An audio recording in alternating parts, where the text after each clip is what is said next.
ఓం సాయిరామ్. బాబా భక్తులందరికీ కూడా నమస్కారం అండి. అందరూ కూడా సుఖంగా సంతోషంగా ఎప్పుడూ కూడా ఆనందంగా ఉండాలి అని చెప్పి ఆ బాబాగారి తరపున నేను కూడా మనస్ఫూర్తిగా కోరుకుంటున్నాను. ఈరోజు బాబాగారు అందించే సందేశం ఏంటి అంటే కనుక, తల్లి, ఈరోజు నువ్వు ఇది వింటే నీ గుండె జల్లుమంటుంది. పొరపాటున కూడా నిర్లక్ష్యం చేయకు. ఇది నీ కుటుంబ పరువుకి సంబంధించిన విషయం. నిర్లక్ష్యం చేస్తే మాత్రం చాలా నష్టపోతావు అని చెప్పి ఏదో తెలియని సందేశంతో బాబాగారు మన ముందుకు వచ్చారండి. మరి బాబాగారు ఏం చెప్పినా కూడా అది మన మంచి కోసమే, మన భవిష్యత్తు కోసమే అని చెప్పి మనందరికీ కూడా తెలిసిన విషయమే కదా. కాబట్టి ఈ సందేశాన్ని చివరి వరకు వినండి. అసలు బాబాగారు ఏం చెప్పాలి అనుకుంటున్నారో మీకు పూర్తిగా తెలుస్తుంది. ఇక ఆలస్యం చేయకుండా వీడియోలోకి అయితే వెళ్ళిపోదాం. వీడియోలోకి వెళ్లే ముందు ప్రతి ఒక్కరూ కూడా ఈ వీడియోకి ఒక లైక్ ఇవ్వండి.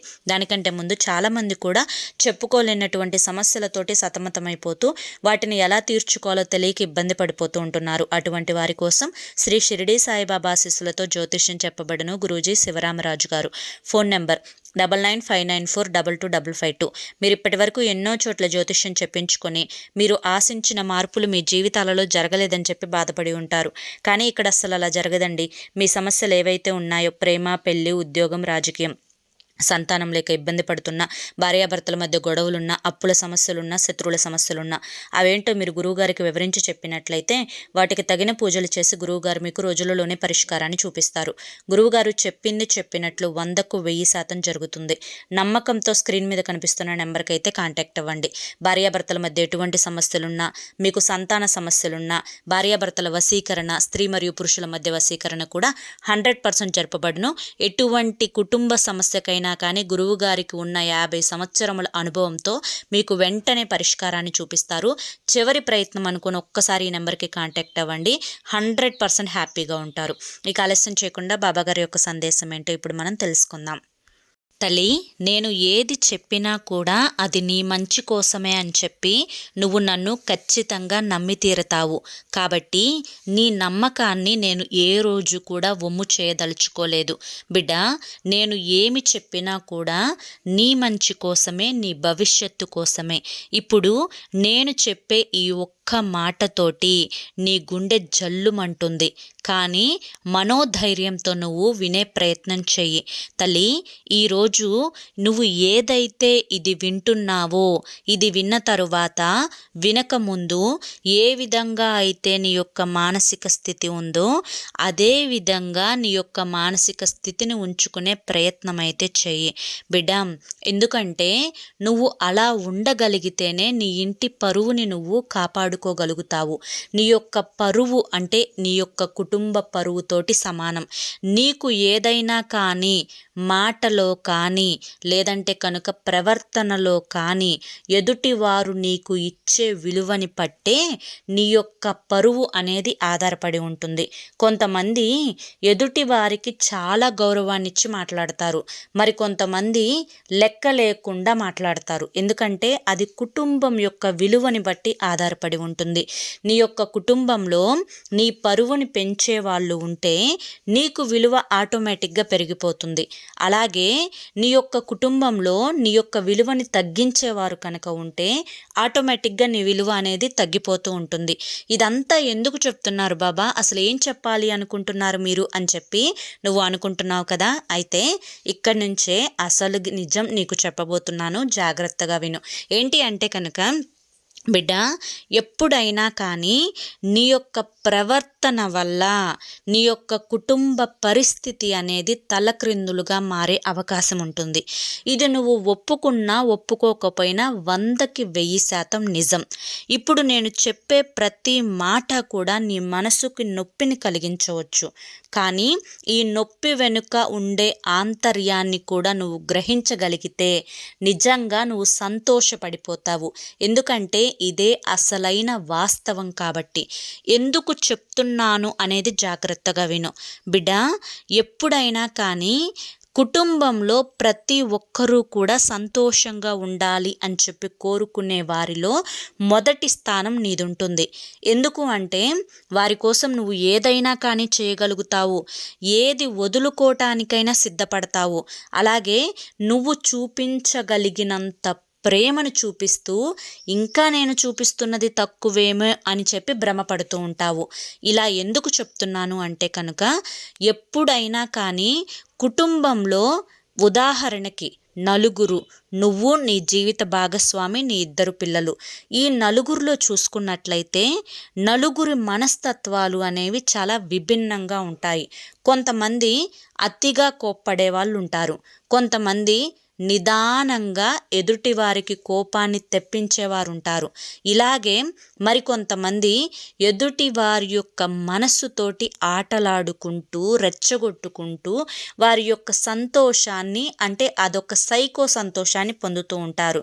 కుటుంబంలో నలుగురు ఒకే జాతికి చెందిన వాళ్ళైతే ఆ కుటుంబంలో ఎటువంటి మాట కూడా బయటకు వినిపించదు. అలా కాకుండా కుటుంబంలో ఉండే నలుగురి యొక్క మానసిక స్థితి అనేది ఒడిదుడుకులుగా ఉంటే మాత్రం ఆ కుటుంబం యొక్క పరువు అనేది చాలా తేలికగా బయటపడిపోతుంది. ఎప్పుడైనా కుటుంబం అంటే ఇప్పుడు మన చేతికి ఉన్న 5 వేళ్ళే ఒక రకంగా ఉండవు. అలాంటిది నీ కడుపున పుట్టిన పిల్లలే నువ్వు చెప్పినట్లుగా వినాలని లేదు. అటువంటిది ఇక నీ జీవిత భాగస్వామి ఎక్కడ పుట్టాడో, ఎక్కడ పెరిగాడో, అసలు తన చిన్నప్పటి వాతావరణం అనేది ఏ విధంగా ఉందో, తన చుట్టూ పరిసర ప్రాంతాలు ఏ విధంగా ఉన్నాయో, వారి యొక్క మానసిక స్థితిగతులు ఎటువంటి పరిస్థితులలో ఉన్నప్పుడు పెరిగిన వ్యక్తో అది నీకు తెలియదు. ఏదో చెప్తే విన్నావు, నమ్మావు, అంతవరకే. గతం వేరు, ఇప్పుడు జరుగుతున్నది భవిష్యత్తు వేరు. ఇప్పుడు నువ్వు అతని జీవితంలోకి వచ్చావు, అతను ఏదైనా కానీ నీకు చెప్పి చేయాలి అని చెప్పి నువ్వు అనుకుంటావు, కానీ అతను నీకు చెప్పకుండా చేసుకుంటూ వెళ్ళిపోతూ ఉండొచ్చు. అలాగే నీ పిల్లలు కూడా నేను ఇంత 10 నెలలు మోసి కని పెంచి అల్లారు ముద్దుగా ఇంత చిన్న బాగోలేకపోతేనే నేను తల్లడిల్లిపోయి ఇదవుతూ ఉంటానే, అటువంటిది ఇప్పటి రోజున నా పిల్లలు నేను చెప్పిన మాట వినకుండా రెటమతంగా నడుచుకుంటున్నారు. నేను చెప్పిన మాటకు అసలు వాల్యూనే ఇవ్వడం లేదు. నేను ఏదైనా ఒక మాట చెప్పాను అంటే కనుక దానికి పూర్తిగా వ్యతిరేకంగా చేసేస్తూ ఉన్నారు.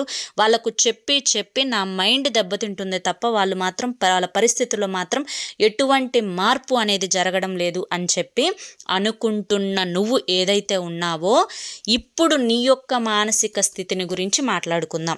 ఇప్పుడు నీ యొక్క కుటుంబ పరిస్థితి గురించి నేను చెప్పాను కదా, అది నువ్వు పూర్తిగా గ్రహించావు కదా బిడ్డ, ఇది మనసులో పెట్టుకో. ఇప్పుడు నీ పరిస్థితి గురించి మాట్లాడుకుందాం. నేను కుటుంబం మీద ఇంత ధ్యాసను పెడుతున్నాను, ఇంత ప్రేమను చూపిస్తున్నాను, ఇంత గౌరవాన్ని పెంచుకున్నాను, నాకంటే కూడా ఎక్కువగా నా కుటుంబాన్ని చూసుకుంటూ ఉన్నాను. అటువంటిది నా యొక్క పరిస్థితిని మాత్రం ఎవరూ పట్టించుకోవడం లేదు. నేను తిన్నానా, లేదంటే పడుకుంటున్నానా, లేదా పడుకోవడం లేదా, లేదా ఏమన్నా ఆలోచిస్తున్నానా, లేదంటే నాకు ఏదైనా హెల్త్ ప్రాబ్లమ్స్ ఉన్నాయా, లేకపోతే నేను ఏదైనా ఒక సమస్యలో ఇరుక్కుపోయానా, ఏది కూడా ఎవ్వరూ కూడా నా గురించి ఆలోచించట్లేదు, నా గురించి పట్టించుకోవడం లేదు. నేను మాత్రం చిన్నది వాళ్ళకి ఏదన్నా కానీ కాలికి ముళ్ళు గుచ్చుకున్నా కూడా 10 సార్లు తీవ్రంగా ఆలోచిస్తున్నాను. కానీ నాకు ఏదన్నా పెద్ద సమస్య వచ్చినా వాళ్ళు ఈ చెవితో విని ఆ చెవితో వదిలేస్తున్నారు. ఇదెలా అసలు బాబా, ఇదెలా జరుగుతుంది, అసలు ఏం జరుగుతుంది, ఎందుకు వాళ్ళకి నా మీద కక్షన, ప్రేమన, నిర్లక్ష్యమా, లేదా నేను వాళ్ళ మీద అతిగా ప్రేమను చూపించాను కదా అని చెప్పి వారు నా మీద తక్కువ ప్రభావంతో, తక్కువ ప్రేమతోటి ఉంటున్నారా, అసలు ఏం జరుగుతుంది అని చెప్పి నీకు ఒక క్వశ్చన్ మార్క్ అయితే ఎప్పుడూ కూడా ఉంటుంది బిడ్డ. దీనికే చెప్తున్నా, కుటుంబంలో ముగ్గురు నీ మీద ఆధారపడి ఉన్నప్పుడు ఈ ముగ్గురు సంతోషంగా ఉండాలి అంటే మొదట నీ యొక్క సంతోషాన్ని నువ్వు దూరం చేసుకోవాలి. దీనివల్ల నీకు కలిగే ఉపయోగం ఏంటి అంటే కనుక, భార్యాభర్తల మధ్య మానసికమైన సమస్యలు తగ్గుతాయి. ఒకరు తను ఎటూ నీ మాట వినడం లేదు, నువ్వు ఎంత చెప్పినా కూడా నిన్ను పట్టించుకోవడం లేదు, అసలు నీ యొక్క మాటకే గౌరవం అనేది ఇవ్వడం లేదు అని అనుకుంటున్నప్పుడు నువ్వు మొదటిగా చేయవలసింది ఏంటి అంటే కనుక, నువ్వు చేయాల్సిన ప్రయత్నాలన్నీ కూడా చేశావు. నువ్వు ఏదైతే వద్దు అంటున్నావో, ఏదైతే ఆపేయాలి అని చెప్పి అనుకుంటున్నావో, ఎక్కడితో అయితే స్నేహాలు బంద్ చేయించాలి అని చెప్పి అనుకుంటున్నావో, ఏది కూడా నీ అరుపుల వల్ల, కేకల వల్ల 1% కూడా మార్పు రాలేదు. అటువంటప్పుడు నువ్వు ఎంత చెప్పినా కూడా అవతలి వారు మారరు అని చెప్పి తెలిసినప్పుడు ఆటోమేటిక్గా అక్కడ నువ్వు మొదటిగా చేయవలసింది ఏంటి అంటే కనుక, నువ్వు మారాలి, నువ్వు ఈ విధంగా చెప్పడం మారాలి. అతను మారడం వల్ల నీకు సంతోషం వస్తుంది, నేను కాదు అనడం లేదు. కానీ అది జరగనప్పుడు అతని వల్ల నువ్వెందుకు బాధపడుతున్నావు? ఇక్కడ నీ యొక్క మానసిక స్థితిని మార్చుకోవాలి. ఇది మొదటి ప్రశ్న. ఎందుకంటే కొన్ని సంవత్సరాలు ప్రయత్నించావు. ఈ యొక్క ప్రయత్నంలో నీకు విఫలమే తప్ప సఫలం ఏ రోజు కూడా జరగలేదు కాబట్టి. ఇక రెండవది చెప్తాను, జాగ్రత్తగా విను. ఇక పిల్లల విషయానికి వస్తే, పిల్లలు చెప్పిన మాట వినరా బాబా, నేను వాళ్ళని కంట్రోల్లో పెట్టాలి అనుకోవడం తప్ప మంచికి చెడుకు నేను తేడా వివరించి చెప్పే ప్రయత్నం చేస్తే ఒక చోట కూర్చున్న వాళ్ళు కూడా వెళ్ళి మరొక చోట కూర్చుంటున్నారు. నా మాటలు అంతగా ఎగిటి వేసిపోయాయా? నేను అంత పరాయిదాన్ని అయిపోయానా? ఏదైనా చెప్తుంటే ఏం చెప్పాలనుకుంటున్నావో కూడా నాకు తెలుసమ్మా అని చెప్పి ముందుగానే ఆనకట్టలు వేసేస్తున్నారు చెప్పే మాటలకి. అన్నీ మాకు తెలుసు అన్నట్లుగా మాట్లాడుతున్నారు. ఇది మంచిది కాదమ్మా. ఈ వయసులో ఇటువంటివన్నీ కూడా జరుగుతూ ఉంటాయి. వాటిని నువ్వు కంట్రోల్ చేసుకొని నువ్వు స్నేహం దగ్గర ఎంతవరకు ఉండాలి, అలాగే పరాయి వాళ్ళ దగ్గర ఎలా నడుచుకోవాలి, నీ యొక్క బిహేవియర్ ఏ విధంగా ఉండాలి, చదువు యొక్క విలువ ఏంటి, తల్లిదండ్రులను ఎలా గౌరవించాలి, ఇవన్నీ చెప్తుంటే నువ్వేం చెప్పాల్సిన అవసరమే లేదని చెప్పి కొంచెం ఎక్కువ మాట్లాడితే అసలు అక్కడ లేచి వెళ్ళిపోయి మీతో మాట్లాడకుండా పలకకుండా కూడా ఉండే స్టేజ్కి నీ పిల్లలు వచ్చేసారు అంటే ఎంతగా ఎదిగిపోయారో ఒక్కసారి ఆలోచించు. ఇక్కడ నువ్వు అంటున్నావు కదా, ఈ వయసులో ఇలాగే జరుగుతుందమ్మా, నువ్వు కంట్రోల్ ఉండగలిగితే నీ లైఫ్ సెటిల్ అవుతుంది అని చెప్పి కదా. ఇదే వయసులో పిల్లలకి తల్లిదండ్రులకు ఎదురు తిరగడం కూడా జరుగుతుంది. పిల్లలకి తల్లిదండ్రులు ఎంత ఫ్రెండ్లీగా ఉన్నా, ఎంత స్నేహపూర్వకంగా ఉన్నా ఖచ్చితంగా తల్లిదండ్రులను ఈ వయసులో పిల్లలు ఎదిరించే మాట్లాడతారు, కొన్ని దాస్తారు, కొన్ని రహస్యాలు వారికి ఉంటాయి. అవి మీతో చెప్పడానికి ఇష్టపడరు. చెప్తే ఏమన్నా అంటారు అన్న భయం కన్నా కూడా చెప్పడం వల్ల ఈ క్లాసులు పీకడాలు ఎక్కువైపోతాయి అన్న భయంతో చెప్పకుండా వదిలేస్తారు. ఇక్కడ పరిస్థితి ఏదైనా కూడా ఆ పిల్లలకి నష్టం జరిగితే నువ్వే బాధపడాలి, ఆ పిల్లలకి కష్టం వస్తే నువ్వే బాధపడాలి. మరి ఇక్కడ పరిష్కారం ఏంటి అన్న విషయానికి వస్తే, నువ్వు చెప్పాల్సిన పద్ధతి డైరెక్ట్ ఫేస్ టు ఫేస్ కాదు, ఇండైరెక్ట్ టు ఫేస్. అంటే నువ్వు ఏదన్నా చెప్పాలి అనుకుంటున్నప్పుడు నీ యొక్క చుట్టుపక్కల పరిసర ప్రాంతాలలో ప్రేమ వల్ల పెళ్లి చేసుకొని ఎవరైతే వారి జీవితంలో నష్టపోయిన విషయాలు ఉన్నాయో మొదట వాటిని అసలు నీ బిడ్డకు దానికి సంబంధం లేదు అన్న విధంగా వారికి తెలియకుండానే వారి యొక్క మైండ్ సెట్ని మార్చే రీతిలో నీ తెలివి ఉండాలి. ఇక రెండవది ఏంటి అంటే కనుక, ఎప్పుడైనా కానీ నీ బిడ్డ ఏదైతే అది కరెక్ట్ అని చెప్పి అనుకుంటుందో, అది చేయడం వల్ల ఎంతమంది ఎన్ని రకాలుగా నష్టపోయారో నువ్వు తెలుసుకోవాల్సిన రెండవ పాయింట్ అది. ఇక మూడవ పాయింట్ ఏంటి అంటే కనుక, వారితో కొంచెం క్లోజ్నెస్ తగ్గించుకొని కఠినంగా ఉండటం మొదలు పెట్టాలి. అదేంటి బాబా, పిల్లలతో కఠినంగా ఉండమంటున్నారు? ఈ యొక్క సృష్టిలో మేమే కదా పిల్లల్ని ప్రేమించేది, ఇక మా ప్రేమ కూడా వాళ్ళకు అందకుండా కఠినంగా ఉంటే పిల్లలు ఒంటరి వాళ్ళు అయిపోరా అనే భావన నీకు వస్తుంది. కానీ నువ్వు ఎంత ప్రేమించినా ఈ వయసులో వారికి తెలియదు. నువ్వు ఎంత దగ్గర అవ్వాలని చెప్పి చూసినా నిన్ను ఖచ్చితంగా దూరం పెట్టే ప్రయత్నం చేస్తారు. వారికి తెలిసే వయసు 25 దాటిన తర్వాత మాత్రమే. ఆ 25 దాటిన తర్వాత వారు ఈ యొక్క మిగతా సంవత్సరాల క్రితం అంటే 25 లోపు, 14 నుంచి 25 లోపు వారి యొక్క మెంటాలిటీలో ఏ విధమైన చెడు మార్పులు జరగకుండా ఉంటేనే 25 దాటిన తర్వాత అయినా నీ మీద ప్రేమ అనేది తెలుస్తుంది. లేకపోతే వాళ్ళకి 40 రావాలి నీ మీద ప్రేమ దొరకాలి అంటే. కాబట్టి ఇక్కడ వారి భవిష్యత్తు ఏమవుతుందో, ఎలా జరుగుతుందో ఇదంతా కూడా ఎవ్వరూ చెప్పలేనటువంటి విషయం.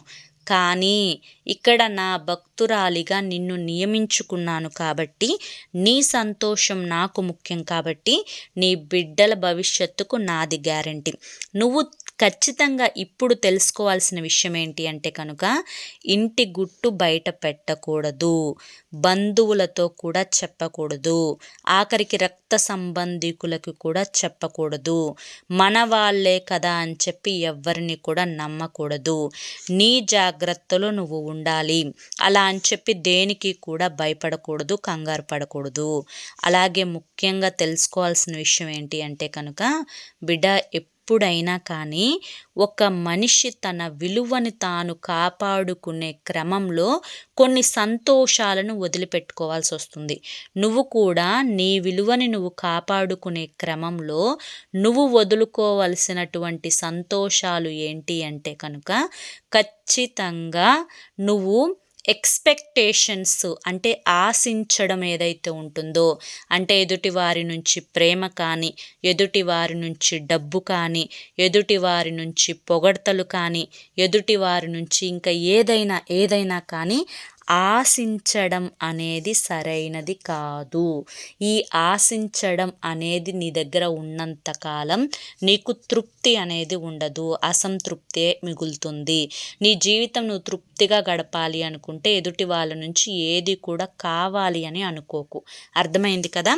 నేను ఎందుకు చెప్పాను అనేది కాసేపు ప్రశాంతంగా పడుకొని నీ యొక్క కుటుంబంలో ఉన్న సభ్యులతో నీకు జరిగిన సంఘర్షణలన్నింటినీ కూడా ఆలోచించుకొని దానికి తగినట్లుగా అసలు నేను అంటే బాబాగారు ఏం చెప్పారు అనేది నెమరు వేసుకునే ప్రయత్నం చెయ్యి. ఖచ్చితంగా నీకు ఎక్కడైనా కానీ ట్రిగర్ అయ్యింది అంటే కనుక నీ జీవితానికి ఇది సంబంధించిన విషయం. దీన్ని నువ్వు కనుక ఇప్పుడు నిర్లక్ష్యం కనుక చేస్తే నీ యొక్క పరువు, కుటుంబ పరువు ఒక్కసారి బజారున పడింది అంటే అక్కడ వచ్చేది ఒకటే కానీ జనాలు పుట్టించుకునేది 10. ఈ 10కి ఇంకొక 10 మంది తోడైతే ఊరంతా కూడా స్ప్రెడ్ అవుతుంది. దీనివల్ల నష్టం తప్పితే నీకు లాభం ఉంటుందా? ఎప్పుడైనా కానీ ఎంతకంటే పెద్ద పెద్ద తప్పులు చేసిన వాళ్ళు కూడా వారి యొక్క బిడ్డలను గుప్పెట్లో పెట్టుకుంటున్నారు. ఇంతకంటే పెద్ద పెద్ద ఘోరాలు జరుగుతున్నా కూడా వారి యొక్క జీవిత భాగస్వామిని గుప్పెట్లో పెట్టుకుంటున్నారు. ఇక్కడ కుటుంబంలో ముగ్గురు సంతోషంగా ఉండాలి అంటే ఒక మనిషి ఖచ్చితంగా సంతోషానికి దూరం అవ్వాలి. అలా దూరం అయిపోవడమే జీవితమా అంటే కాదు, వాళ్ళని వదిలేయటమే జీవితం. నీ సంతోషాన్ని నువ్వు చూసుకోవడమే జీవితం. నీ ఆనందం కోసం నువ్వు ఇదవ్వటం, నీ కోసం నువ్వు ఏదైనా చేసుకోగలగాలి, అదే అసలైన జీవితం. కాబట్టి ఎవరి కోసం ఆలోచించకు, ఎవరి కోసం బాధపడకు, అంతా కూడా మంచి జరుగుతుంది. ఎక్కువగా ఆలోచించకు, ఎక్కువగా స్ట్రెస్ అవ్వకు, ప్రశాంతంగా ఉండే ప్రయత్నం చెయ్యి. నువ్వు ఆలోచించడం వల్ల, నువ్వు ఏదన్నా ఆశించడం వల్ల నువ్వు ఆశించింది అటు నుంచి రాదు, నువ్వు ఆలోచించడం వల్ల వచ్చింది ఏది కూడా మారదు. కాబట్టి అతి ఆలోచన వద్దు, ఇంటి గుట్టు బయటకు రానివ్వద్దు. ఇది చేసుకోవడం వల్ల నీ యొక్క కుటుంబ పరిస్థితి అనేది చాలా వరకు కూడా మెరుగవుతుంది అని చెప్పి ఈరోజు బాబాగారు మనకి చాలా చక్కటి సందేశాన్ని అందించారండి. మనం అర్థం చేసుకోవాలే కానీ ఈ సందేశంలో చాలా గొప్ప ఆంతర్యం ఉంది. ఈ సందేశంలో ప్రతి కుటుంబానికి ఇది తెలియాలి. కొంతమంది రెటమతంగా ఉండేవాళ్ళు ఉంటారు, కొంతమందికి చిటికేస్తే కోపం వచ్చేవాళ్ళు ఉంటారు, మరి కొంతమంది పిల్లలు అడ్డగోలుగా బిహేవ్ చేస్తూ ఉంటారు. ఇదంతా కూడా ఇప్పుడు జరుగుతున్న ప్రస్తుత పరిస్థితులు. అటువంటప్పుడు ఇక్కడ ఆడవాళ్ళు చాలా ఓర్పుగా తెలివిగా మేనేజ్ రాగలగాలి. అలా చేసుకొని వచ్చినప్పుడు మాత్రమే లైఫ్ అనేది అలా స్మూత్గా వెళ్ళిపోతుందన్నమాట. అలా కాకుండా చాలా వరకు కూడా నెగ్లెక్ట్ చేసుకుంటూ నా పంతం నెగ్గాలి, నేనే గెలవాలి, నా మాటే ఇదవ్వాలి ఇంట్లో అని చెప్పి అనుకుంటే అక్కడ అంతా సీన్ రివర్స్ అయిపోయి మీరు వేసుకునే కేకలు చుట్టూతా వినపడి మీ పరువు పోవడం తప్పితే ఉపయోగం ఏది కూడా ఉండదు. దానివల్ల విలువ తగ్గిపోతుంది. ఇక విలువ తగ్గిపోయినప్పుడు బయటికి వెళ్ళినప్పుడు జనాలు చూసే చూపులు ఉంటాయి చూసారా, అవి చాలా ఘోరంగా ఉంటాయి. తట్టుకోవడం కష్టమవుతుందన్నమాట. అదే బాబాగారు చెప్పాలి అనుకుంటున్నది. మీ అందరికీ కూడా అర్థమైంది అని చెప్పి అనుకుంటున్నాను. మరి బాబాగారు చెప్పిన ఈ సందేశం మీ అందరికీ కూడా నచ్చింది, అర్థమైంది అని చెప్పి అనిపిస్తే ఈ వీడియోకి ఒక లైక్ ఇవ్వండి. లైక్ ఇచ్చిన వెంటనే హైప్ అని వస్తుంది, హైప్ ఇవ్వండి. కింద కామెంట్ సెక్షన్లో ఖచ్చితంగా ఓం సాయిరామ్ అని చెప్పి టైప్ చేయండి. మొదటిసారి సాయి పిలుపు ఛానల్లోకి వచ్చినట్లయితే మన ఛానల్ని సబ్స్క్రైబ్ చేసుకొని సపోర్ట్ చేయండి. రేపు మరొక మంచి వీడియోతోటి ఖచ్చితంగా కలుసుకుందాం. అంతవరకు కూడా బాబాగారి యొక్క ఆశీస్సులు మీ మీద, మీ కుటుంబ సభ్యుల మీద ఎల్లకాలం ఉండాలి అని చెప్పి మనస్ఫూర్తిగా కోరుకుంటూ సర్వేజన సుఖినో భవంతు. ఓం సాయిరామ్.